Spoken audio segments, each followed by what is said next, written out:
Well, school is back in session, and here in Massachusetts, there are a lot of new faces standing at the front of that class. That's due in part to the loss of nearly 8,000 teachers from school last year. While the Bay State's teacher retention rate of 90% is 6 points above the national average, it's still lower than pre-pandemic levels. New at 7, we examine what's driving teachers out of the classroom and what's being done to keep them there. Though she's no longer teaching, Kimberly Maniscalco's thoughts often find their way back to her students. I loved them and taught them as if they were family to me. The fond memories of her kindergarten class in Winthrop live on in the mementos and keepsakes she still holds on to. But as a new school year begins, Maniscalco, or Miss M as her kids called her, says she made the right decision to step away from teaching. As far as leaving, I knew I wanted to. It was just making that jump was very scary. Her decision to leave was largely driven by the birth of her first child.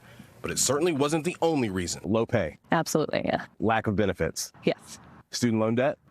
These are some of the most common factors driving teachers out of the classroom today.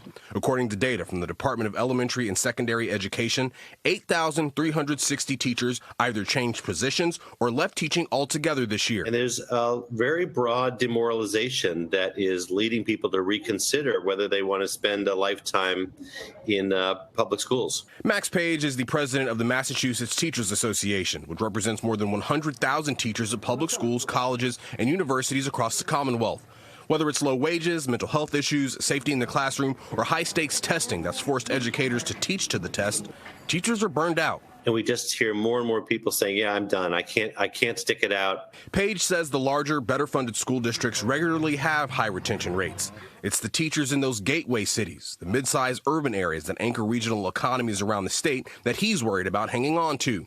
The Brockton School District, which had a budget shortfall of $18 million in 2023 and dealt with a rash of violence in schools last year, saw the biggest drop in teacher retention over that time. Other districts are on the rebound. The retention rate in Lawrence went from 82% in 2022 to 70% in 2023. This year, it's at 80%.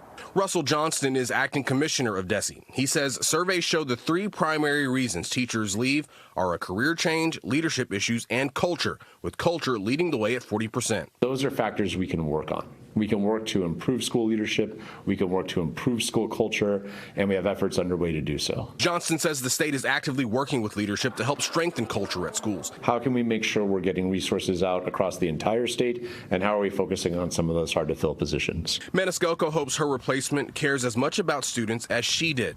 But as a new mom who is content with the career change she made, she has no regrets. A lot of teachers I talk to, they're veterans and they want to leave, but they feel too far into it to do anything else. So no regrets on that. Now, while work is being done to address the school culture issue, pay and benefits also play a key role in keeping teachers around. That's why we saw teachers on the picket lines last year fighting for more pay and often contentious contract negotiations. It's something we'll continue to monitor as this school year progresses.